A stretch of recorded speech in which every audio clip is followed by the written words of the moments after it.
नमस्ते भाई। हम लोग चैप्टर 4 द्विघात समीकरण पढ़ रहे थे और उसके अंतिम चरण में है। जितना भी वर्ड प्रॉब्लम है एग्जाम्पल से लेकर 4.1 से 4.4 तक सबको हम लोग एक साथ डिस्कस कर रहे हैं। ठीक है, तो क्लास 10th का जो गणित है चैप्टर 4 द्विघात समीकरण सारा वर्ड प्रॉब्लम एक साथ अपने एनसीईआरटी बुक का डिस्कस कर रहे हैं और इसका ये दूसरा क्लास है। ठीक है, हम पहला क्लास में आपको समझाए थे और बताए थे कि कैसे अगर दो चीज का योग दिया रहे, दो संख्या रहे या कुछ भी रहे, तो उस तरह के सवालों को हम कैसे बनाते हैं। उसी से अंतर्गत ये भी एक सवाल उस दिन बच गया था, इसको आज हम लोग कर लेते हैं। देखिए उदाहरण 1 है। देखिए यहाँ कहा जा रहा है कि भाई इसको बस आप द्विघात समीकरण बना के छोड़ दीजिए उदाहरण 1 में, लेकिन जब 4.2 में जाइएगा और दूसरा सवाल देखिएगा तो जो समीकरण बनेगा इसका, जो यहाँ छोड़ने का रहा है उसको कह रहा है वहां हल करो, तो क्यों ना इसी को हल कर दें सीधा यहीं पे, तो दोनों काम हो जाएगा। तो मेरे भाई अब इस सवाल पे गौर कीजिए। कहा जा रहा है कि जॉन और जीवंती दोनों के पास कुल 45 कंचा है, यानी कुछ कंचा जॉन के पास है और कुछ कंचा जीवंती के पास है, लेकिन जितना कंचा दोनों के पास है अगर दोनों को जोड़िएगा तो टोटल पता चलेगा कि भाई 45 कंचा दोनों के पास है। तो हम क्या सिखाए थे, जब दो का योग दिया रहे तो एगो को x मानेंगे, एगो को योग घटाओ x मानेंगे। बात समझे कि नहीं समझे? फिर कहा जा रहा है कि दोनों के पास जितना कंचा था वो तो 45 जुट के हो ही रहा है, लेकिन दोनों 5-5 कंचा खो देते हैं। जितना भी कंचा था दोनों का 5-5 कंचा खो गया। तो अब जितना कंचा बचा, भाई यहां जितना भी कंचा होगा इसके पास और इसके पास, तो 5 कंचा खो गया तो कुछ तो संख्या बदला होगा। अब इसको गुना कीजिएगा तो 124 आएगा। सवाल में ये कह रहा है। ठीक है, तो हमें ये पता लगाना है कि शुरुआत में उसके पास कितना कंचा था, ये वाला वैल्यू पता लगाना है। इसलिए सवाल में जो पूछा जाता है ना वर्ड प्रॉब्लम में, आमतौर पे उसी को हम लोग मानते हैं। ठीक है, तो हम लोग मान लेते हैं कि जॉन के पास, हम लोग क्या मान लेते हैं भाई, कि जॉन के पास शुरू में x कंचा था। तो ये भी मान लीजिए कि जीवंती के पास कितना कंचा होगा, तो योग घटाओ x अर्थात 45 घटाओ x। अरे भाई अगर दोनों के पास टोटल 45 कंचा है, मान लिए कि अगर यहाँ वैल्यू x है तो इसका मान क्या निकलेगा, 45 घटाओ x, प्लस में उधर जाके माइनस। या मान लो कि यहाँ 20 आ गया वैल्यू, कि भाई एगो के पास 20 कंचा था, तो ऑब्वियस सी बात है कि यहाँ 25 कंचा रहेगा। तो ये 25 कहाँ से निकला, 20 को इससे घटाएंगे तभी तो निकलेगा मैथमेटिकली। बात आया समझ में? वही बात हो गया। तो अभी हमको नहीं पता है तो x मान लिए, तो दूसर का 45 घटाओ x हो गया। अब सवाल में क्या कहा जा रहा है कि 5-5 कंचा खो देते हैं। जब दोनों 5 कंचे खो देते हैं तब क्या होगा? जब दोनों 5 कंचा खो देंगे तब क्या होगा? जॉन के पास कितना कंचा बचेगा, x घटाओ 5, और जीवंती के पास कितना बचेगा बताइए, 40 घटाओ x। कहाँ से आया मेरे भाई? तो समझो, अगर इसके पास जितना कंचा शुरुआत में था 5 खो दिया तो 5 घट गया ना नंबर जी, कहिएगा हाँ, तो x में 5 घट गया। इसके पास कितना कंचा था, 45 घटाओ x। जीवंती के पास शुरू में, इसमें भी 5 घटाइए, 45 में 5 घट के क्या हो जाएगा, 40 घटाओ x। भाई अगर तुम्हारे पास 25 कंचा है शुरुआत में, 5 खो दिया तब कितना बचा था, घटाओ 5 कीजिएगा। भाई मेरे पास 20 बचा, 5 तो हम खो दिए। बोलो, कहिएगा हाँ सर आप कह रहे हैं तो बात तो सही है कह रहे हैं। अब हम लोग प्रश्नानुसार चलते हैं। प्रश्नानुसार क्या बोला कि 5-5 कंचा खोने के बाद जो उसके पास कंचा बच रहा है, जो कि मेरे पास ये वैल्यू है, अब इसको गुना करेंगे, इसको गुना करेंगे, ये गुना करके 124 आएगा। बात आया समझ में? अब इसका द्विघात बना दो, कैसे गुना कर दो द्विघात आ जाएगा। तो ये जो x से पहले इससे गुना होगा तो 40x, यही x किससे गुना होगा, इससे, तो -x²। अभी होगा इससे गुना तो -200, यही होगा इससे गुना तो प्लस 5x हो जाएगा। आप कहिएगा हाँ सर। तो ये -x², 45x, ये x वाला वैल्यू जुट गया ना, और घटाओ 200 बराबर 124। अभी सबको उधर भेज दो, तो इधर 0 बचेगा, x² उधर जाएगा तो प्लस में, उधर जाएगा तो माइनस में, आई उधर जाएगा तो प्लस में, आई तो उधर ही है। बोला? तो अब कितना हो गया, x² घटाओ 45x प्लस 324। ठीक है, हमेशा प्रयास कीजिए कि x² को हम माइनस में ना रखें, है ना, उसको बचाएं माइनस में आने से, x² वाले पद को। तो ये माइनस में था इसलिए उधर भेजकर प्लस में कर दिए, तो ये समीकरण बन गया। हाँ सर, अब इसी को क्या कीजिए, हल कर दीजिए। तो इसको अगर हल कीजिएगा तो गुणनखंड विधि से कर सकते हैं, द्विघाती सूत्र से कर सकते हैं, आपकी मर्जी। तो अगर गुणनखंड से कीजिएगा तो 36 और 9 पे सेट हो जाएगा। हम कहाँ से बात लिख पा रहे हैं, क्योंकि बहुत बार पढ़ाएं तो हमें कभी कभी बात ध्यान रहता है। तो हमको लगता है कि -36x घटाओ 9x पे ही बन जाएगा। क्या 36 9 45 गुना करेंगे तो 324। आप कहाँ से लाइएगा, 324 का आभाज्य गुणनखंड कीजिएगा, आपको मिल जाएगा। चलिए x यहाँ से कॉमन लीजिएगा तो x घटाओ 36, हाँ सर, और यहाँ से 9 कॉमन लीजिएगा तो ये भी बनेगा x घटाओ 36।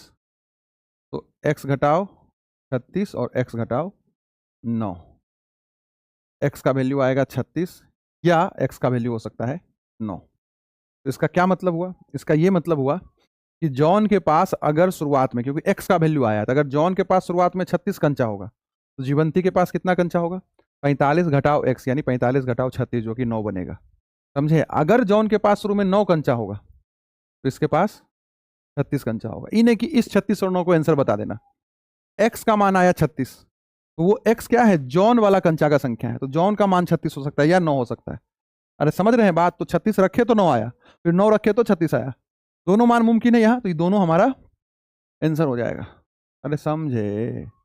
चलिए आगे बढ़ते हैं और पूरा एनसीईआरटी चैप्टर 4 उठाइएगा तो एक आपको दिखेगा सवाल जो है ये संख्या वाला। तो इस तरह का जितना सवाल है उसको हम एक साथ कर लेते हैं। कहा जा रहा है कि दो क्रमागत, क्रमागत का मतलब लगातार, तो दो लगातार धनात्मक पूर्णांक है जिसको गुना करते हैं तो 306 आता है।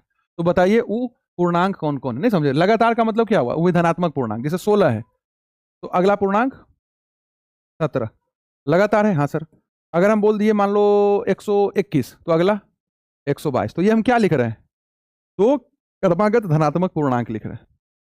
अब समझो संबंध, 16 था, मान लो 20 है, हम बोले अगला क्रमागत लिखो इसका अगला, तो 20 से आगे क्या आएगा, 20 + 1, 21 का मतलब क्या हुआ, 20 + 1। अगर हम बोल दिए मान लो 25 है तो अगला क्या आएगा, 25 + 1। अरे समझ में आ रहा है क्या, यानी कि अगर लगातार धनात्मक पूर्णांक लिखना है आपको तो +1 कर देना है, अगर अगला पूर्णांक हमें चाहिए तो हम +1 कर देंगे। ठीक है, तो अब इस सवाल में मान लो अगर हम बोले 22 है तो अगला क्या होगा, 22 + 1, हम बोलेंगे x है तो अगला क्या होगा, x + 1। तो जब धनात्मक पूर्णांक वाला सवाल बने और धनात्मक पूर्णांक ज्ञात करने के लिए बोले लगातार में, तो उसको x और x + 1 मानते हैं। हम क्या सिखाए आपको कि वर्ड प्रॉब्लम में जो सवाल में पूछ रहा है उसको मान लो। तो सवाल में क्या कर रहा है, पूर्णांक ज्ञात कीजिए। कौन सा पूर्णांक, जो लगातार है और गुना करने पर 306 आता है। तो हम मान लेते हैं कि जो लगातार धनात्मक पूर्णांक का बात किया जा रहा है इस सवाल में वो x है और x + 1 है।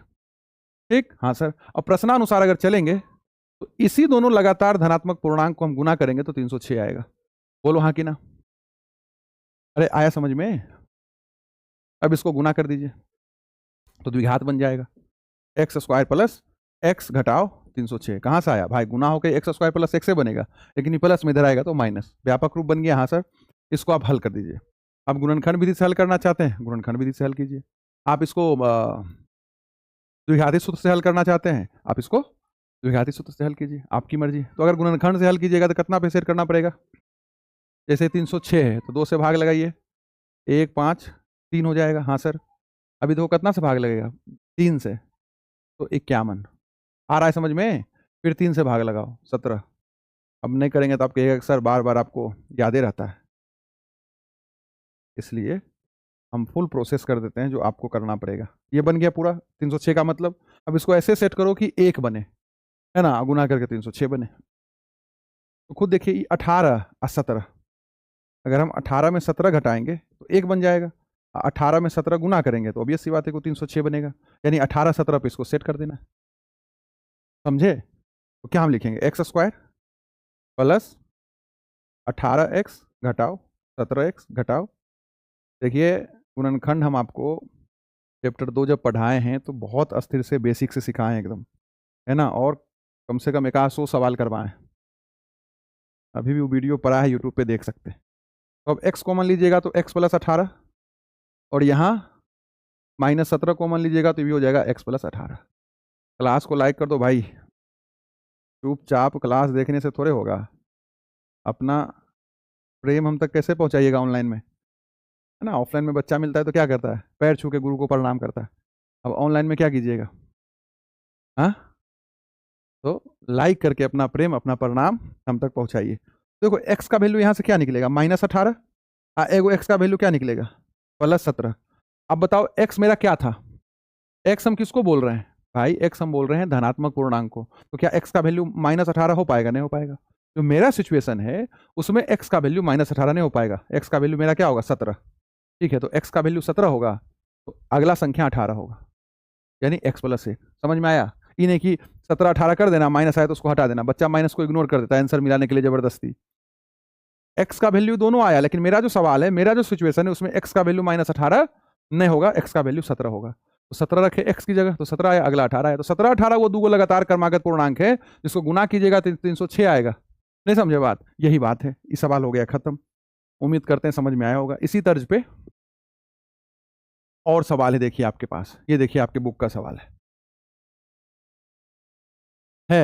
बढ़िया से देखो। कहा जा रहा है, कहा जा रहा है, क्या कहा जा रहा है भाई, क्या कहा जा रहा है? 4.2 का ही सवाल है, ठीक है। कि दो कोई लगातार पूर्णांक है, ठीक है, जिसके वर्गों का योग 365 है। यानी जो भी दो लगातार संख्या है ना, मान लो 16 और 17, तो इसका वर्ग करने पे जो योग आ रहा है, मान लो 365 आ रहा है, ऐसा वो कह रहा है। 16 17 नहीं होगा, कुछ भी होगा। तो सवाल में तो यही ना पूछ रहा है जी कि भाई दो लगातार पूर्णांक ज्ञात करो धनात्मक। तो हम क्या करेंगे, मान लेंगे क्या, एगो को x है, एगो को x + 1। अभी तो तुरंत सीखा है। अब प्रश्नानुसार चलिएगा तो क्या होगा, अगर प्रश्नानुसार चलिएगा तो क्या होगा, दोनों के वर्गों का योग 365, तो दोनों का वर्ग कीजिए, किसका, x का और x + 1 का। अब वर्गों का योग कितना आएगा, 365 आ जाएगा। इतना समझ गए, मतलब सवाल खत्म। अब तो बस कैलकुलेशन करना है। देखिए तो ये हो जाएगा x का स्क्वायर, हाँ सर, यहाँ a + b का होल स्क्वायर, तो a² b² 2ab। इसको तोड़िएगा तो ये पूरा आएगा कि नहीं आएगा, अब बराबर 365। देखो x² क्या हो जाएगा, 2x², फिर 2x लिखो, फिर +1 लिखो, अब -365। इधर आएगा तो माइनस हो जाएगा, 2x² + 2x घटाओ 364। हाँ सर। तो अब देखिए ध्यान से, क्या हम 2 यहाँ से कॉमन ले सकते हैं? हाँ सर। तो ये x² बनेगा, ये x बनेगा और ये 182 बनेगा। 2 गुना में इधर जाएगा, भाग हो जाएगा, तो ये बनेगा x² + x घटाओ 182। इसीलिए हम सीधा समझाते हैं बच्चा को कि अगर सब संख्या को एगो संख्या से भाग लग रहा है, अर्थात कॉमन हो रहा है, तो सीधा हटा दो। ई लाइन लिखने का कोई जरूरत नहीं, हम सीधा ई लिख सकते थे, लेकिन आपको समझाने के लिए हम पूरा बात लिख दिए। ये मेरा समीकरण बन गया, हाँ सर। अब इसका गुणनखंड कर दो, ठीक है। एग्जाम में आप कैसे बना सकते हैं, यहाँ भी आप चाहे तो कैसे बना सकते हो, एग्जाम में बस इतना आएगा, किस विधि से हल करना उसको, उससे मतलब नहीं है ना, सीधा वर्ड प्रॉब्लम देगा। x² + x घटाओ 182 है, इसको सेट कर दें, 14 13 पे सेट हो जाएगा। आप कैसे बता दिए सर? हम 2015 से पढ़ा रहे हैं, यही सवाल पढ़ा रहे हैं, ससुर कुछ कुछ याद रह जाता है।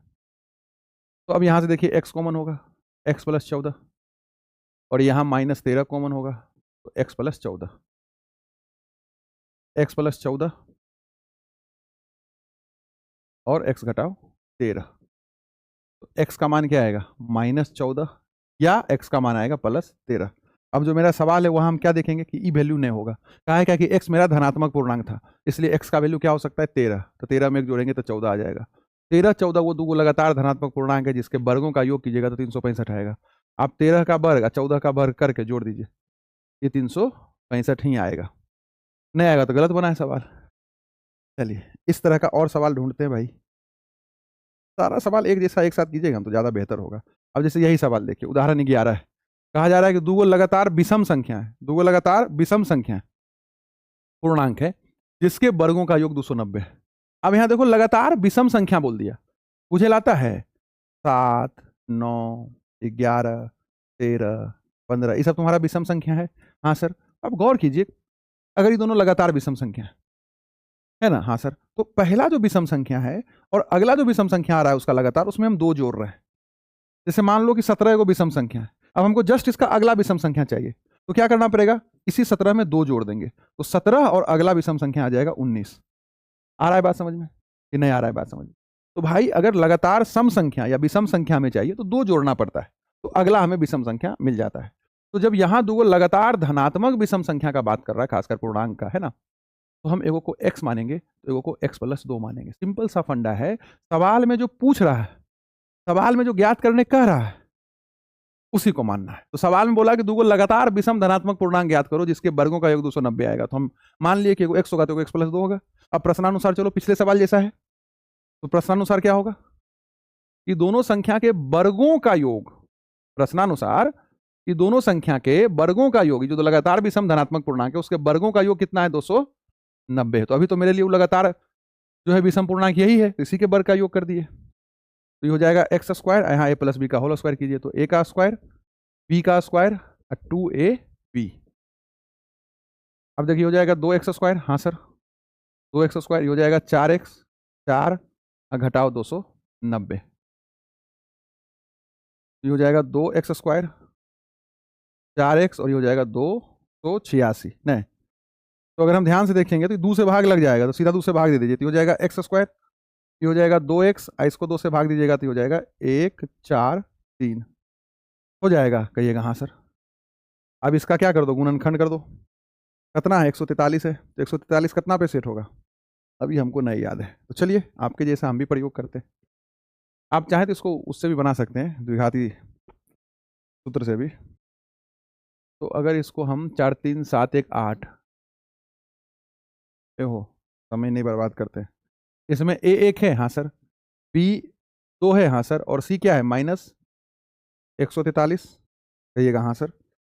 चलिए द्विघाती सूत्र क्या है, अगर हम x का मान निकालना चाहते हैं यहाँ पे, तो minus B plus minus under root B square घटाओ 4ac बटे 2a करेंगे, हाँ सर कर दीजिए। तो x बराबर क्या होगा, माइनस बी प्लस माइनस, अबे यार वही चीज़ दोबारा का लिख रहे, माइनस बी का मतलब -2 प्लस माइनस 4 है ना, बी का स्क्वायर 4 घटाओ 4 गुने a गुने c, और c तुम्हारा माइनस में 143 है, और नीचे 2 गुने 1, -2 प्लस माइनस 4 अब माइनस माइनस प्लस होगा, और ये कितना बन जाएगा, देखो 4 तिया 12, 4 चौक 16, 1 17, 4 1 5, 572। तो -2, तो आप लोग खुद से भी हल कर सकते हैं, -2 प्लस माइनस 573 और नीचे 2। अब यहाँ से x का मान अगर हमें निकालना है तो क्या करना पड़ेगा, -2, या एक स्टेप और हम आपके लिए बढ़ा देते हैं, -2 प्लस माइनस 24 अब बटे 2, 24 का ना वर्ग है जी। अब यहाँ से x का क्या मान आएगा, x का 2 मान आएगा, इधर बना देते हैं।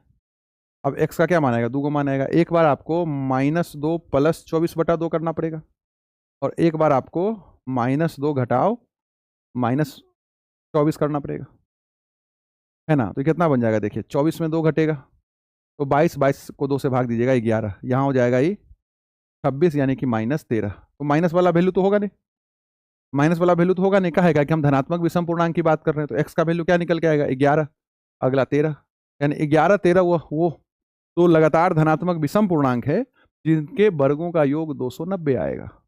आया बात समझ में, आगे बढ़ा जाए भाई। इस तरह का अब लगता है कोई सवाल नहीं है, ठीक है। तो संख्या वाला सवाल आपके बुक में यही 3 को 4 को था, हम एक साथ करवा दिए, ठीक है। अब कौन सा सवाल करवा देते हैं, आयत का सवाल है वो करवाते हैं, ठीक है। आयत नहीं, समकोण वाला, बेसिकली समकोण का सवाल 2 होगा, ई करवा देते हैं। देखिए समकोण त्रिभुज का नाम सुने, नहीं सर नहीं सुने, तो सुन लीजिए क्या कहा जाता है समकोण त्रिभुज के बारे में, क्या कहा जाता है। जैसे मान लीजिए कोई समकोण त्रिभुज है, तो समकोण त्रिभुज क्या है, एक ऐसा त्रिभुज जिसका एगो कोण समकोण हो, एगो कोण समकोण हो, समकोण हो, और समकोण का मतलब 90 डिग्री। आपको पता होगा कोण वगैरह को हम लोग डिग्री में मापते हैं, तो जिस कोण का माप 90 डिग्री होता है उसको समकोण बोलते हैं। तो कोण अगर त्रिभुज में एगो 90 डिग्री का बन रहा है तो समकोण त्रिभुज कहलाता है। जैसे मान लीजिए कोई समकोण त्रिभुज है और मान लीजिए कि हाँ 90 डिग्री का कोण बना रहा है, तो एक समकोण त्रिभुज हो गया, है ना। ठीक है, आप कहिएगा ठीक है सर, मान लो ये ए है, इसका नाम बी है, इसका नाम सी है। तो कहा क्या जाता है कि 90 डिग्री के सामने जो भुजा है ना उसको कर्ण बोलते हैं।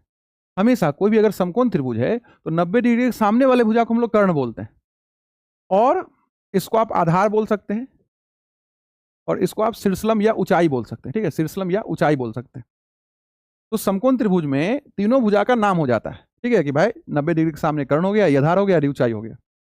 पाइथागोरस बाबा जो थे चल गए, भोज हो गया उनका, वो बता के गए कि अगर कोई भी समकोण त्रिभुज धरती पर का है तो एक गुण उसमें हमेशा पाया जाएगा, उसका नाम रखा गया पाइथागोरस प्रमेय। कहा है कि पाइथागोरस बाबा देख गए इस प्रमेय को कि भाई कर्ण का स्क्वायर जो होता है वो बराबर होता है लंब के स्क्वायर प्लस आधार के स्क्वायर के। ये चीज आप सुने होंगे जीवन में, ऐसा नहीं कि पहला बार आप ये देख रहे हैं।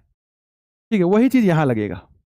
कहा जा रहा है कि भाई को कोई समकोण त्रिभुज है जेकर ऊंचाई आधार से 7 कम है या कर्ण 13 सेंटीमीटर का है, तो अन्य दो भुजा बताइए। तो मान लीजिए कि कोई समकोण त्रिभुज है प्रश्न के अकॉर्डिंग, तो यहां 90 डिग्री बन रहा है। ठीक है, अब ध्यान सुनना, कह रहा है जो कर्ण है वो 13 सेंटीमीटर है। कर्ण क्या होगा 90 डिग्री के सामने, ये हो गया तुम्हारा 13 सेंटीमीटर कर्ण। अब कहा जा रहा है ऊंचाई जो है ना आधार से 7 सेंटीमीटर कम है। ये आधार है, ये ऊंचाई है। तो ऊंचाई आधार से 7 कम है। ऊंचाई जो है मतलब ये जो भुजा है आधार से 7 कम है, यानी कि आधार अगर हम x मान लें तो इससे 7 कम, यानी घटाओ 7। ये मान किसका निकल के आ जाएगा, ये मान ऊंचाई का निकल जाएगा। अब देखो ऊंचाई क्या है, आधार से 7 कम है कि नहीं। आप कहिएगा हाँ सर, अगर हम इसको x मानते तो फिर ये x प्लस 7 होता, ऐसा भी हो सकता था। अगर ये x होता तो x प्लस 7 होता, तब भी इससे 7 कम होता। अरे समझे, अगर ये एक समकोण त्रिभुज है और तीनों भुजा का मान पता चल गया तो पाइथागोरस प्रमेय क्या बोल रहा है, पाइथागोरस प्रमेय कहता है कि भाई जो कर्ण का स्क्वायर होगा वो लंब यानी ऊंचाई के स्क्वायर प्लस आधार के स्क्वायर के योगफल के बराबर होगा। कहिएगा हाँ सर। चलिएगा जो उधर कर्ण का मतलब 13 का वर्ग, 13 का वर्ग 169 लिख दें। भाई कर्ण का वर्ग, तो कर्ण क्या है 13, तो इसका वर्ग कर दीजिएगा तो 169। लंब का वर्ग, लंब मान लो ये है तो x घटाओ 7 का वर्ग, आधार मतलब x तो x का वर्ग। इसका हम एक द्विघात समीकरण बनाएंगे, ये हो जाएगा a square plus b square minus 2ab और ये x स्क्वायर। ये बनेगा x स्क्वायर 2x स्क्वायर घटाओ 14x प्लस 49। इसको भी अगर इधर भेज देंगे तो घटाओ 169 हो जाएगा। हाँ सर, तो ये तो इधर नहीं आ गया हो, तो इधर क्या बचेगा 0। तो अब इसको सबको इधर ले आते हैं, यानी LHS को RHS, RHS को LHS बना देते हैं। ठीक है, बहुत बच्चा को बड़ा छोटा सा बात है, समझ लो कि जब भी कोई समीकरण आपके सामने रहेगा तो LHS RHS रहता है लिखा हुआ। भाई अगर कोई समीकरण है तो LHS RHS तो वहां रहेगा ही रहेगा। हाँ सर, बराबर के दायां तरफ आपके हाथ से देखिएगा, दायां तरफ जो लिखा है उसको RHS बोलते हैं, बायां तरफ जो लिखा है उसको LHS बोलते हैं। तो right hand side, left hand side. तो भाई मेरे जैसे मान लो एगो समीकरण हम लिख रहे हैं 3x घटाओ 5 बराबर 0, एक समीकरण है। तो अगर पूरा का पूरा LHS को RHS और RHS को आप LHS बना दें, यानी पूरा को इंटरचेंज कर दें, तो साइन चेंज नहीं होता है, कोई फर्क नहीं पड़ता। यानी किसी बात को कोई बच्चा चाहेगा तो 0 को इधर कर दिए या 3x घटाओ 5 को हम इधर कर दिए, तो कोई टेंशन नहीं है। यानी हम क्या किए, LHS को RHS, RHS को LHS पूरा चेंज कर दिए। लेकिन अगर हम मेरे भाई कोई एक पद को इधर उधर शिफ्ट करें, जैसे लिखा है 3x घटाओ 5 बराबर 0, कोई एक पद को इधर उधर अगर शिफ्ट करेंगे, मान लो -5 अभी कहाँ है LHS में है, उसको भेज दीजिएगा RHS में, तो फिर +5 होगा। जो साइन चेंज कब होता है, जब कोई एक पद को इधर उधर करना शुरू करते हैं, समझे। तो जैसे कोई द्विघात समीकरण मेरे सामने है, लिखा है 0 बराबर 2x स्क्वायर प्लस 5x घटाओ 7, तो व्यापक रूप में क्या होता है आमतौर पर कि भाई ये वाला जो होता है इधर रहता है, ये वाला इधर रहता है, तो हम इसको क्या किए इधर लिख दिए। इस सबसे कुछ फर्क नहीं, बहुत छोटा चीज है ना, लेकिन फिर भी हम बता दिए। अब क्या किए, पूरा का पूरा ही जो RHS था उसको LHS बना दिए और जो LHS था उसको RHS बना दिए, तो साइन चेंज नहीं होता है। वही चीज हम यहां कर रहे हैं कि पूरा का पूरा तुम्हारा RHS अब बन रहा है LHS, तो 2x स्क्वायर ऐसी रहेगा -14x ऐसी रहेगा, ई बन जाएगा -120। ये क्या लिखल है, -120 लिखल है। अब अभी मत सोचना कि सर इसको प्लस काहे नहीं कर रहे हैं, कहा कि पूरा का पूरा RHS बन गया LHS, LHS बन गया RHS। अरे समझे। अब इसको हल करो, नन्हा मुन्ना राही हूं देश का सिपाही हूं। अब इसको हल करो, देखो सब 2 से भाग लग रहा है क्या, अरे 2 से भाग लग रहा है क्या। हाँ सर, तो 2 से भाग लगा दो, तो ये हो जाएगा x स्क्वायर, ये हो जाएगा 7x, ये हो जाएगा -60। फिर वही बात है, क्या हुआ, हम इससे 2 कॉमन ले लिए बेसिकली, और 2 जो कॉमन हुआ उधर जाकर 0 हो गया। अब इसका करो गुणनखंड, तो 12 5 पे हो जाएगा, x स्क्वायर घटाओ 12x प्लस 5x घटाओ 60। ठीक है, तो अब यहाँ से देखिए कॉमन अगर लीजिएगा तो x कॉमन हो जाएगा, तो x घटाओ 12 बचेगा, यहाँ से +5 कॉमन ले लो तो यहाँ भी x घटाओ 12 बचेगा। अरे गुणनखंड करने तो आता होगा। तो x का वैल्यू 12 होगा या x का वैल्यू -5 होगा। ठीक है, तो अब -5 तो x का वैल्यू हो नहीं सकता है। क्या है, क्या कि x क्या है, त्रिभुज का भुजा है, और त्रिभुज का भुजा कभी माइनस में नहीं हो सकता। तो x का मान क्या निकल के आया, 12, यानी ये 12 सेंटीमीटर है ना, ये वाला वैल्यू लिए, और ये 12 घटाओ 7 यानी 5 सेंटीमीटर निकल के आ गया। ठीक है, तो क्या बोल रहा था, अन्य दो भुजा ज्ञात करो, तो अन्य दो भुजा ज्ञात कर दिए। कोई दिक्कत कहिएगा नहीं सर। आगे बढ़ते हैं, देखिए इसी जैसा, ठीक है, इसी जैसा एक सवाल और है। ये सवाल 4.3 में दिखेगा, और ये एग्जाम में आया है दीर्घ उत्तरीय में 1-2 बार, ध्यान देना, आसान सवाल है। कहा जा रहा है कि वो आयत के आकार का खेत है, वो खेत है, समझे, आयत के आकार का है। ठीक, मान लीजिए आयत के आकार का खेत है। तो ये बात पता है आपको कि अगर ये आयत है, अगर ये सारा वर्ड प्रॉब्लम का पैनल पीडीएफ एक ही साथ हम आपको दे देंगे, ठीक है, 2-4 क्लास लगेगा इसको खत्म करने में। तो ये जो ऐसे मिलाते हैं इसको, ये विकर्ण कहलाता है आयत का। कहिएगा हाँ सर, ये तो विकर्ण कहलाता है। तो यही सवाल में कह रहा है, सवाल में ये कह रहा है कि आयताकारी खेत है, और इसका जो विकर्ण है ना, उसकी छोटी भुजा से 60 मीटर अधिक लंबा है, और जो बड़ी भुजा है, वो भी छोटी भुजा से 30 मीटर अधिक लंबा है। तो खेत की भुजा आपको बतानी है, तो विकर्ण का जरूरत है। हाँ सर, आयत का विकर्ण बराबर होता है, तो कोई एगो विकर्ण ले लो, ठीक है, होता है आयत में 2 विकर्ण, लेकिन होता है विकर्ण बराबर। अगर ये 10 सेंटीमीटर तो ये 10 सेंटीमीटर, तो कोई एगो विकर्ण ले लेना है, तो हम एगो विकर्ण ले लिए। ठीक, अब देखो सारा खेल छोटी भुजा पे है, ई हो गया छोटी भुजा, ई हो गया बड़ी भुजा, तो छोटी भुजा से ही बड़ा है विकर्ण भी और बड़ी भुजा भी। तो हम छोटी भुजा को x मान लेते हैं कि छोटी भुजा x सेंटीमीटर है। तो प्रश्नानुसार खुद सोचो कि विकर्ण जो है छोटी भुजा से 60 मीटर अधिक है, तो ये विकर्ण है कि 60 मीटर अधिक हो गया। मीटर है तो इसको x मीटर, इसको भी मीटर मान लो, ठीक है, माफी। और बड़ी भुजा छोटी भुजा से 30 मीटर अधिक है, तो इसको 30 मीटर अधिक कर दिए, है ना। कहिएगा ठीक है सर। अरे बोलो, आप कहिएगा हाँ सर। भाई हर बच्चा को पता होगा कि आयत का जो कोण होता है यहाँ 90 डिग्री का बनता है, हर जगह बनता है, तो यहाँ भी बनता है। कहिएगा ठीक है सर। अब ध्यान से देखो, ये जो हिस्सा है तुम्हारा बेटा, क्या एक समकोण त्रिभुज है? भाई त्रिभुज का 3 भुजा, एक कोण 90 डिग्री, तो समकोण त्रिभुज। देखो तो ये जो बुक भाग कर रहा है, क्या एक समकोण त्रिभुज बना रहा है? कहा है कि एक कोण 90 डिग्री का। अगर इस समकोण त्रिभुज बना रहा है, अगर ये एक समकोण त्रिभुज है, तो पैथागोरस भोज करवाए रसगुल्ला का अचल गए काहेल है। उनको याद रखो, कि वो जो कह के गए उनका बात याद रखो कि हर समकोण त्रिभुज पे पैथागोरस प्रमेय लगेगा। और पैथागोरस प्रमेय क्या कहता है? पैथागोरस प्रमेय ये कहता है कि कर्ण का स्क्वायर बराबर लंब का स्क्वायर प्लस आधार का। 8वां चैप्टर पढ़िएगा त्रिकोणमिति, इसको हम और बढ़िया से आपको समझा देंगे, बता देंगे। 6ठा चैप्टर में बाकायदा पैथागोरस प्रमेय सिद्ध करना है, मत करो, बहुत कुछ अभी पढ़ना है पैथागोरस प्रमेय के बारे में। फिलहाल ये आप पढ़े होंगे कभी ना कभी, 9th में भी देखे होंगे, हर जगह ये देखते रहोगे। कर्ण क्या होगा? 90 डिग्री के सामने वाला भुजा, तो 90 डिग्री के सामने भुजा जो है x + 60 उसका वैल्यू है, तो यहां लिखिएगा x + 60। लंब क्या है? x का वर्ग, और आधार क्या है? x + 30 का वर्ग। अरे समझे, पैथागोरस में क्या कहा गया? तीनों भुजा का वर्ग जिस तरीका से कहा हम लोग कर दिए। अब इसका समीकरण बनाइए, ये हो जाएगा x², ये हो जाएगा 3600, यानी a² b² + 2ab। ये तो x² x² रहेगा, और फिर इसका करो तो a² b² और 2ab। ठीक है, कहिएगा ठीक है सर। अब देखो ये x² कट जाएगा, प्लस में इधर आएगा तो कट जाएगा, या उधर जाएगा तो कट जाएगा, क्योंकि माइनस हो जाएगा। तो मान लीजिए 3600 है, आई 120x है, ये है x², ठीक है, मान लो 60x और प्लस 900 है, इसको उधर भेज देते हैं सीधा। तो मान लो इधर 0 बच गया, वो x² था, 60x था, 900 था, 3600 उधर जाएगा तो माइनस हो जाएगा, ये भी उधर जाएगा तो माइनस हो जाएगा।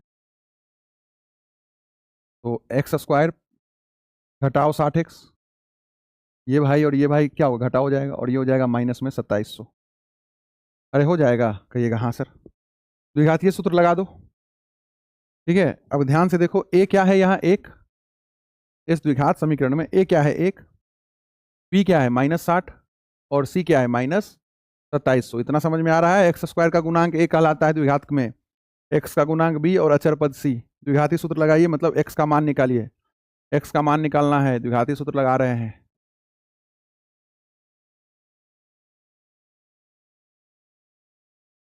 माइनस बी यानी 60 हो जाएगा, प्लस में, अरे माइनस और माइनस 60, 60 हो गया प्लस में। बी का स्क्वायर यानी 3600 घटाओ 4 गुने ए गुने सी, ठीक है, और 2 गुने 1, 60 प्लस माइनस अंडर रूट 3600 और प्लस 27 और 4, 27 चौक कितना होता है 116, उस पर 2 जीरो लगा दीजिए और नीचे हो गया 2। इसको जोड़िए 3600 को,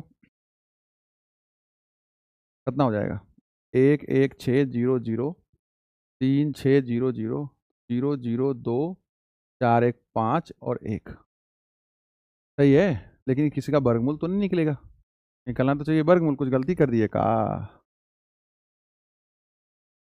कह रहा है कि 30 ज़्यादा है 60 ज़्यादा है, ठीक है, तो x प्लस 60 हो गया, ए स्क्वायर बी स्क्वायर 2ab, ठीक है, ए स्क्वायर बी स्क्वायर 2ab, सब सही है। तो एक्स स्क्वायर काट दिए, चलिए वो सही है, एक्स स्क्वायर हो गया 60x हो गया 900 हो गया, ये माइनस 3600 हो गया, माइनस 120 हो गया, ये भी सही है, एक्स स्क्वायर हो गया माइनस 60x हो गया, माइनस 2700 हो गया, सही तो है। तो ए का मान 1, बी का मान माइनस ये हो गया, बी का स्क्वायर घटाओ 4ac, 27 चौक कितना होता है, अच्छा 27 चौक गलत लिख दिया नहीं जी, ओ भाई साहब ये गलत कर दिए, नहीं मान लो गया 27 नहीं था, हम 29 समझ लिए, देखो हम 29 चौक कर दिए, 27 था ना, तो मान लीजिए हो जाएगा 100 कितना 12, नहीं नहीं 12 नहीं होगा, हम गुने कर देते हैं यार, 27 चौक 7 चौक 28 और 7 चौक 28, 2 अब्बे यार 27 चौक 108 होता है, सही बात है, कभी कभी होता है भाई। चलिए 3600 इसको अब जोड़ते हैं, 10800 और 3600 004 14 हो गया, ये भी 4 हो गया और 1 4400, अब सही है, कितना बन रहा है 14400 और नीचे 2, तो अभी कितना बन जाएगा 60 प्लस माइनस 120/2। अब यहाँ से x का 2 मान निकल के आएगा, एक बार आप 60 प्लस 120 कीजिएगा बटे 2, एक बार 60 घटाओ 120 कीजिएगा बटे 2, अरे समझे, ये कितना हो जाएगा 90, 180/2 90, और ये कितना ही तो माइनस में आ जाएगा, माइनस में वैल्यू तो होगा नहीं, हम त्रिभुज का भुजा निकाल रहे हैं एक तरह से, तो 90 हो गया आंसर किसका, इसका, यानी 90 मीटर, तो ये कितना है 120 मीटर, त्रिभुज का भुजा निकालने बोला, त्रिभुज का भुजा निकल गया 90 और 120, ठीक है। तो उम्मीद करते हैं कि ये 4-5 सवाल आपको समझ में आया होगा, अगर कहीं गलती हो गया कहीं तो कमेंट करके बता सकते हैं, क्लास को लाइक कर दीजिए, मिलते हैं हम आपको अगला क्लास में और वर्ड प्रॉब्लम के साथ। जय हिंद, जय भारत।